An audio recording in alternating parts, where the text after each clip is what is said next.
everyone, AlphaSoul here, and welcome to another video. Today we're going to be talking about 5 class predictions that I have for Ashes of Creation release. Now, I know at the time of creating this video, we're actually not even in the alpha yet. The alpha is coming this fall, but based on what we know, I thought it would be fun to go through and make some predictions of what we can expect for classes in release. Now, obviously, things will change, things are changing, but I just like to use it as a fun thing to see where my head was at, if my predictions were correct based on what they had, if they weren't, all that good stuff. So just a fun video. If you have any predictions yourself, please free to put them in the video. I'm curious what you guys are predicting for the game as far as classes goes. And as far as classes themselves go, I have a video out already where we talk about classes specifically, so I won't dive too much into that. Check that video out, but I'm going to dive right into the predictions. So without any further ado, let's go ahead and start. The first prediction that I have is there will be a heavy skew towards solo OP classes. What I mean by that is this. In a lot of MMOs, what generally happens is you've got a lot of people who, do the group thing perfectly fine, but you do have a contingent of population that likes being in an open world but prefers to go their own solo way, if you will, right? Now, it's been stated already that classes will not be balanced, right? So, are balanced for solo, work, meaning we can expect to see classes that are just naturally much better at 1 versus 1 or taking on other players or other things by themselves, right? And because of this, I think there's going to be a heavy skew towards those solo OP classes, both in PvE and PvP, right? What I think will potentially blunt this, well, if the game truly is group friendly and it is easier to get groups and the game is really heavily emphasizing groups, that may not be the case. But given that there are a lot of people who, do like that aspect, I think that it will remain prevalent, and those will be the dominant, classes that are kind of out there, and the rest will kind of come along with it. But we'll see what happens. Prediction number 2.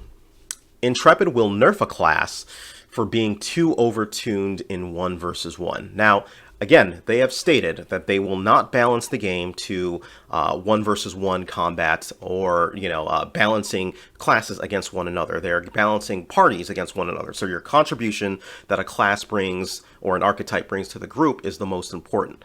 But they never said anything about bringing, tuning up or tuning down a class depending on its performance as it does by itself, right? So I don't believe that they intend to balance that. They've said that they've not, but I do believe that they will make adjustments both up and down to classes that either are under or overperforming in solo combat. So, people have said the group thing, and I believe that that will be the end outcome of that. 3. Tanks and healers will be rare just like other games. Now, in almost a tried and true aspect, within the Trinity system of most MMOs and RPGs, tanks and healers usually end up being the classes that are played the least. It's usually tanks the least, followed by healers, and then you've got the rest of the classes. Now, it'll be interesting to see just how much the healing aspect comes into play. Like, one thing that I heard was Cleric was the primary healers. Well, if Cleric is the primary healers, does that mean that Cleric is the only one that can heal?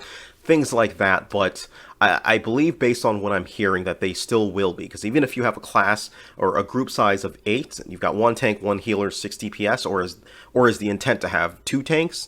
Is the intent to have 2 tanks and 2 healers and 4 DPS? I'm not quite sure what they mean by that yet, but it still seems like the skew is going to be skewed DPS and then tanks and healers next. Number 4, Summoner will be the least played class. This one I'm going to go out on a limb here and say that Summoner is going to be the least played class. Now, I hope I'm wrong here. I hope that this isn't the case, but Summoner has generally tended to be a challenging class to implement for MMOs because, a lot of the power comes from, this summoned creature as an NPC, right? And in PvP, that summoned creature can generally be avoided pretty easily, so they've never truly been class contenders, right? Whereas in PvE,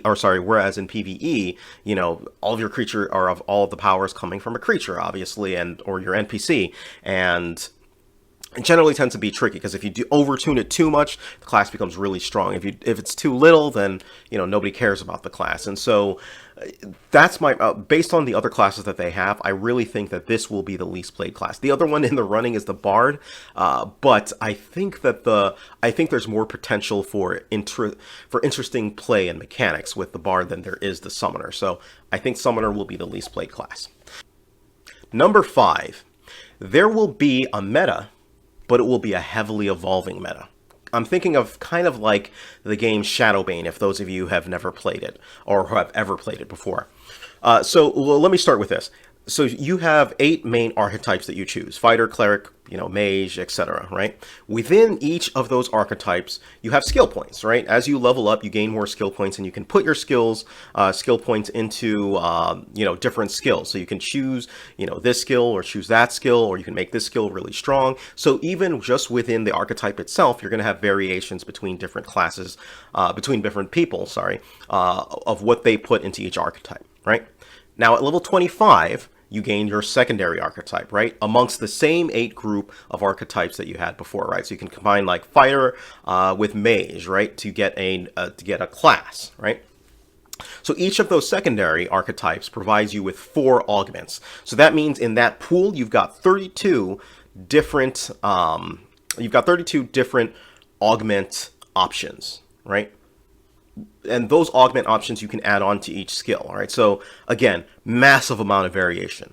Then you add on the racial archetypes that you potentially have based on which race you chose. Then you add on your religious augments. Then you add on your social augments. You have a whole ton of different ways that you can interact with or change the character that you're making and put onto your skills, right?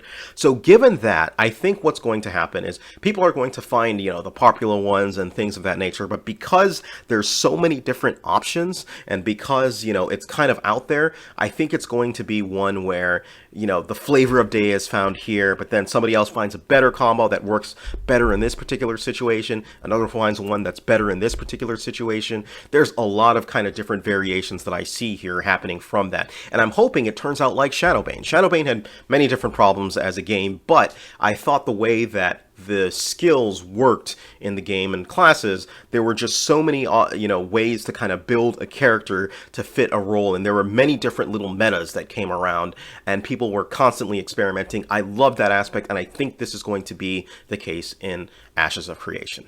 So that's pretty much it, guys. Let me know what your class predictions are for looking into the future. Use your crystal ball and come up with it. It's all in good fun. Obviously all of these could be wrong. This, it could just be way off, but I like making predictions and I like looking back to see where my head was at and why I thought what I did. All right, that's it, guys. Thank you, guys. Take care of yourself. Alpha Soul out.